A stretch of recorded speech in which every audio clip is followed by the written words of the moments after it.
Hi, ഒരു അടിപൊളി chicken കറിയുടെ വീഡിയോ ആണ് ഇട്ടത്. ഇത് കണ്ടിട്ട് നിങ്ങൾ ഒരു വട്ടമെങ്കിലും ഈ ചിക്കൻ കറി ഒന്ന് ഉണ്ടാക്കി നോക്കണം. അതിൻ്റെ ടേസ്റ്റ് എത്രയുണ്ടെന്ന്.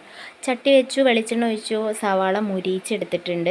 ആ ചട്ടിയിൽ തന്നെ ഞാൻ കുറച്ച് തേങ്ങയും വലിയ ജീരകവും കുറച്ച് ചെറിയുള്ളി ഇട്ടിട്ട് നല്ലപോലെ അതും വറുത്ത് വാങ്ങി വെച്ചു.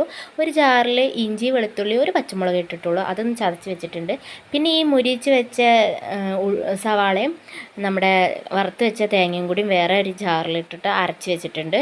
പിന്നെ ഒരു പാൻ വെച്ച് അതിൽ സവാള, വെളുത്തുള്ളി, ഇഞ്ചി, പച്ചമുളക് ആ പേസ്റ്റ് ഒഴിച്ചു. നല്ലപോലെ ഇളക്കിയതിന് ശേഷം ഒരു വലിയ തക്കാളി ജ്യൂസ് അടിച്ച് അതും ഒഴിച്ചു. പിന്നെ അതിലേക്ക് മഞ്ഞൾപ്പൊടി, മുളക് പൊടി, പിന്നെ ഞാൻ കുറച്ച് കളറിന് വേണ്ടിയിട്ട് കാശ്മീരി മുളക് പൊടി അതും ഇട്ടിട്ടുണ്ട്. പിന്നെ അതുപോലെ മല്ലിപ്പൊടി ഇട്ടിട്ട് നല്ലപോലെ അതിൻ്റെ ആ പച്ചമണമൊക്കെ മാറുന്ന വരെ നല്ലപോലെ വഴറ്റിയിട്ടുണ്ട്. അതിൽ ഞാൻ കുറച്ച് ഉപ്പ് ആഡ് ചെയ്തിട്ടുണ്ട്. ഇനി ചിക്കൻ ഇട്ടതിന് ശേഷം ബാക്കി കുറച്ചും കൂടെ ഉപ്പ് ഞാൻ ആഡ് ചെയ്യുന്നുണ്ട് കേട്ടോ. അതിൽ വെള്ളമൊന്നും ഒഴിക്കുന്നില്ല, ഈ ചിക്കൻ്റെ വെള്ളത്തിൽ തന്നെ വേവട്ടെ എന്ന് കരുതി. പിന്നെ അതുപോലെ തേങ്ങ അരപ്പിലും ഞാൻ അധികം വെള്ളമൊന്നും ഒഴിച്ചിട്ടില്ല. അങ്ങനെ അടച്ച് വെച്ച് വേവിച്ചെടുത്ത് ആ വെള്ളമൊക്കെ ഇറങ്ങി നമ്മുടെ ഈ അരപ്പും അതിലേക്ക് ചേർത്തിട്ടുണ്ട്.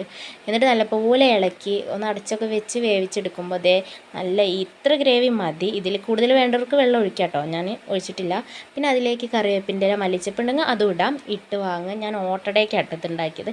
ഉഷാറായിരുന്നു, ഭയങ്കര ടേസ്റ്റ് ഉണ്ടായിരുന്നു.